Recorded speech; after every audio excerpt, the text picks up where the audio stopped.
Bienvenue dans le débat de France 24. C'est une guerre silencieuse qui est en train d'ensanglanter l'est de la République démocratique du Congo. Dans la nuit de samedi à dimanche, de nouveaux massacres de civils ont été commis dans la périphérie de Béni. Des assaillants ont tué une dizaine de villageois. Le bilan est lourd, plus de 50 morts. Un deuil de 3 jours a été décrété.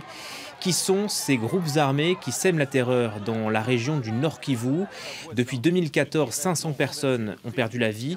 Face à ces atrocités, que font la MONUSCO, l'armée congolaise, le gouvernement de Kinshasa?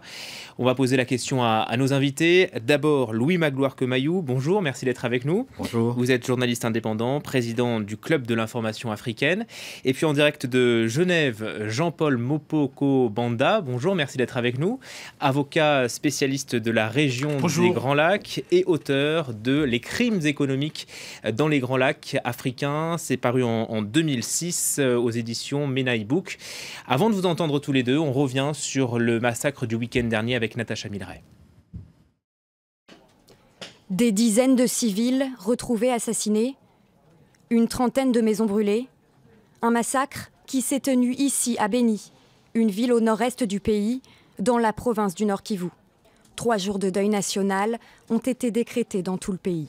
Je pense que la communauté internationale devra prendre conscience de la difficulté que nous avons. Le combat est âpre, ce sera de longue haleine, mais on finira par gagner.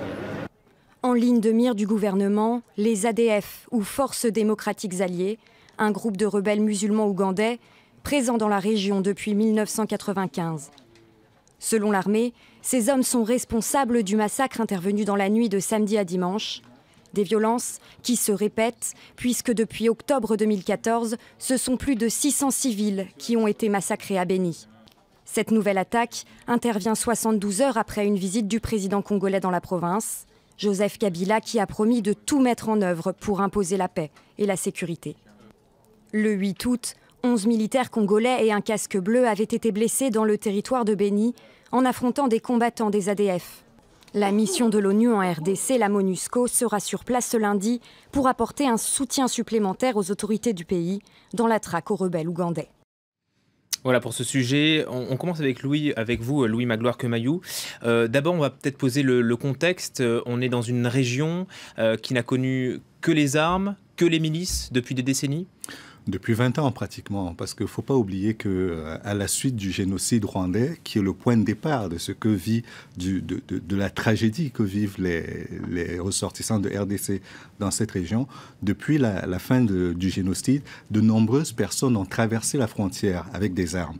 Donc au-delà des milices qui viennent de l'Ouganda ou qui peuvent venir du Rwanda, on a surtout ces personnes-là qui se sont retrouvées sur ce territoire. On a beaucoup de trafiquants également, parce que le parc de la Virunga, avec ses gorilles, avec ses éléphants et autres, sont également une attraction très importante pour ces délinquants. Et donc, ils ont trouvé un terrain où non seulement l'armée avait déserté, parce que quand Kabila père est arrivé au pouvoir, il a complètement démantelé l'armée qu'il estimait aux ordres de Mobutu, mais cette armée n'a pas été reconstituée. Et on est dans une zone frontalière qui est ouverte à toutes les possibilités de banditisme, et celle-là en fait partie, celle de pouvoir extraire les minerais, celle de pouvoir faire du trafic d'ivoire ou de gorilles. Ça fait partie des choses qui permettent aujourd'hui d'alimenter cette rébellion. Et donc, mais on compte des centaines de milices. Il y en a au moins 150 aujourd'hui. On parle des M23, l'ADF, on va en parler, les FDLR. Voilà, c'est aujourd'hui un territoire qui est propice à ce genre d'activité parce que c'est un talon d'Achille pour la RDC. C'est une région sur laquelle les autorités centrales de Kinshasa n'ont pas de contrôle aujourd'hui. Et donc, malgré leur bonne volonté, elles ne pourront pas arrêter le massacre. Et à côté de cela, on a une force de la MONUSCO, voire le fort avant, qui ne joue pas véritablement son rôle. Il faut interroger ce qui est fait sur le terrain par ces forces qui sont venues stabiliser la situation. Mais d'abord, sur la région, Jean-Paul Mopoko Banda, c'est une région qui est gorgée de richesses minières aussi. Il y a de l'or, il y a du diamant. Ça attire les convoitises. Effectivement, il est très important donc de comprendre le triple contexte dans lequel se déroulent ces massacres. Il y a le contexte spécifique de cette région qui a été expliqué tout à l'heure, marqué par de rébellions qui partent systématiquement de Kivu depuis maintenant près de 20 ans. Et ces rébellions sont justifiées exclusivement par l'objectif de contrôler les ressources minières, les ressources, le bois, l'or, et qui se trouvent dans cette région.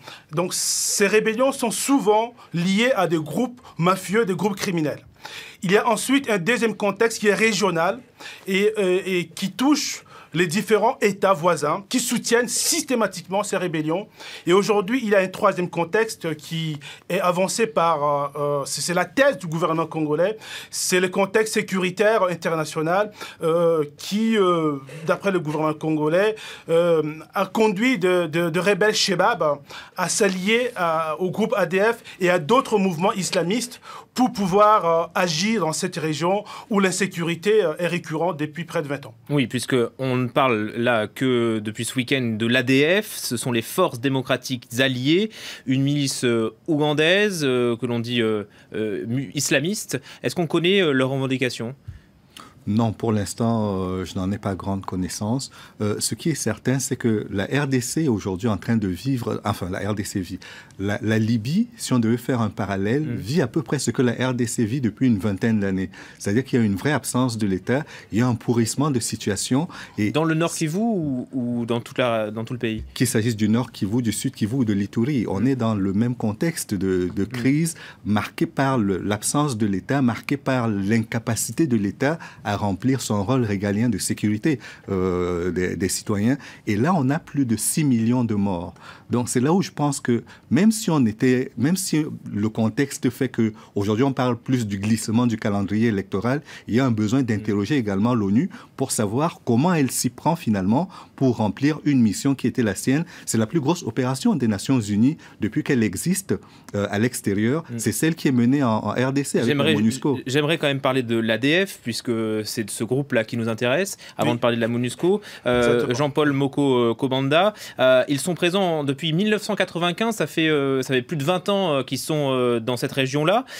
Comment expliquer une telle longévité ? Est-ce qu'ils sont financés par un pays tiers ? Est-ce qu'ils sont soutenus par un autre pays ? Alors, 1985, c'est l'aboutissement, hein, donc c'est la réunion, la jonction de plusieurs mouvements qui combattaient le régime de Yoweri Museveni. Donc, ces mouvements, il y a plusieurs mouvements, plus de 6 mouvements qui se sont mis ensemble et qui ont formé ce qu'on appelle les ADF et plus tard devenus les ADF Nalu. Alors, ces mouvements ont une branche formée des islamistes et qui ont obtenu de soutien étranger, cela a été démontré. Leur principale revendication au début, c'était le renversement du régime ougandais. Puis, très rapidement, et plus ou moins depuis à peu près 2000, ce groupe n'a plus jamais mené une attaque contre l'Ouganda.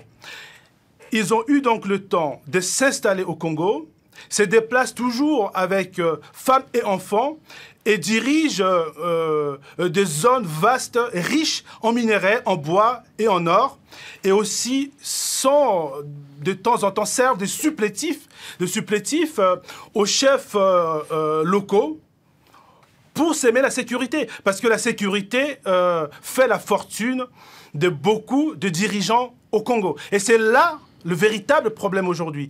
C'est la corruption qui gangrène l'armée congolaise et qui fait que chaque fois qu'il y a des attaques, qu'il y a des massacres, on mobilise des moyens financiers et ces ressources financières viennent faire la fortune des dirigeants. Mais les officiers qui sont prêts à combattre ce mouvement, ils ne sont pas soutenus. Souvenez-vous de colonel Mamadou Ndala, qui a combattu au sud de la province, à Goma, le rebelle M23 avec succès.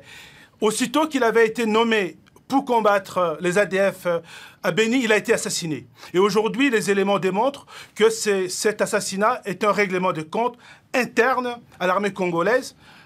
Et c'est ça le vrai problème aujourd'hui. Ça veut dire qu'on ne viendra pas Pourquoi l'armée ne fait rien? Ça veut dire qu'on ne viendra pas à bout des ADF rapidement? C'est difficile parce que la première mission conjointe menée aussi bien par l'ONU, par la MONUSCO et les forces armées congolaises remonte à 2005. Et déjà à l'époque, il était question de détruire toute la base des ADF. Puis il y a eu une grande opération qui a été menée en 2010, puis en 2014, et chaque fois, il nous a été dit que le base et les camps d'entraînement des ADF avaient été détruits. Force est de constater aujourd'hui que ces milices continuent de massacrer la population. D'ailleurs, les populations de Béni ne s'y sont pas trompées. Elles sont descendues dans la rue pour dénoncer l'inaction et la complicité du gouvernement congolais. Oui, Louis Magloire Kemayou, il y a une vraie colère des habitants du Nord Kivu contre le gouvernement de Kinshasa. D'après l'AFP, l'opposition estime que certaines familles ont refusé de placer leurs défunts à la morgue. Ils ont décidé d'organiser des funérailles privées. Il y a une colère cristallisée là-bas ? Il y a de quoi? Il y a de l'exaspération surtout, parce qu'au bout de 20 ans, subir les coups de boutoir de toutes les organisations, nous en avons recensé 150 au moins, subir cela, c'est pas une partie de plaisir. Donc je peux comprendre quelque part que les populations soient exaspérées, mais qu'est-ce qui peut être proposé aujourd'hui de façon concrète pour sortir de cela? Le génocide du Rwandais est encore frais dans les mémoires. L'ONU était sur place, elle n'a pas pu faire grand-chose, et on est en train d'assister à peu près à la même chose. Ce sont 6 millions de victimes aujourd'hui que l'on compte depuis les années 95. Donc la solution ne passe pas par les armes, c'est politique? La solution est à la fois politique, mais surtout économique. Mais on a du mal à comprendre les enjeux. Quelle solution politique apporter? La solution politique, c'est peut-être qu'il y ait des dirigeants qui arrivent à avoir le sens de l'État, à imposer une certaine discipline à la fois aux entreprises qui sont sur place pour qu'elles payent ce qu'elles doivent à l'État afin que la machine administrative continue de fonctionner et que finalement, face aux agresseurs et à tous les braconniers de tout type qui y sont, on ait des agents de l'État qui sont suffisamment rémunérés pour pouvoir résister à la tentation d'être corrompus. On va parler de la MONUSCO dans un instant, mais une question peut-être à Jean-Paul Banda, pardon. Où est l'armée congolaise? Est-ce qu'elle est déployée dans l'est de la RDC en masse ou est-ce qu'elle est déployée tout court? L'armée congolaise est aujourd'hui essentiellement déployée dans l'est de la RDC parce que c'est là-bas que partent pratiquement toutes les rébellions et c'est encore là-bas que des mouvements rebelles sont en activité. Le problème de l'inefficacité de cette armée qui n'est pas démontrée se pose en termes de gouvernance politique et de gouvernance de conflit. Nous avons affaire à des dirigeants congolais qui sont eux-mêmes issus, pratiquement tous, de mouvements rebelles partis de l'Est de la RDC. L'actuel président Kabila était un officier de l'AFDL, le mouvement qui a chassé du pouvoir le président Mobutu. Et donc aujourd'hui, chaque fois que ces mouvements arrivent au pouvoir, parce qu'il faut le dire, il n'y a jamais eu de victoire de l'armée sur des mouvements rebelles. Chaque fois, tout finit par une négociation, un accord, et les officiers et les combattants de mouvements rebelles sont versés au sein de l'armée et souvent maintenus dans les provinces de l'Est. C'est ça le vrai problème. La vraie problématique se trouve là. Il faut aujourd'hui une autre gouvernance, d'autres hommes politiques qui ne soient plus liés directement aux mouvements rebelles et aux gouvernements régionaux qui sont les soutiens de ces rebelles.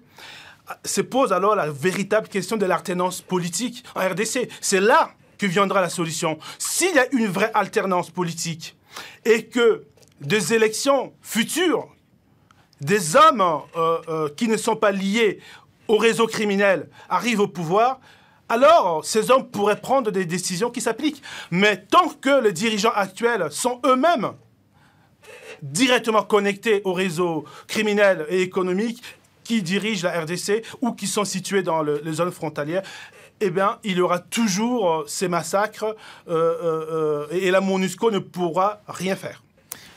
Justement, Louis Magloire Kemayou, la MONUSCO, vous disiez que c'était l'une des plus importantes opérations de maintien de la paix dans le monde. La plus importante. La plus importante, 23 000 agents, 19 000 soldats. Est-ce qu'elle a prouvé son inefficacité aujourd'hui? Largement, parce que non seulement elle n'a pas pu mener sa mission de police, qui était la mission de base, mais même au niveau de la riposte militaire, parce qu'avant elle n'avait pas le droit de riposter militairement aux attaques. Elle a ce droit depuis près de 3 ans maintenant. Elle n'en a rien fait.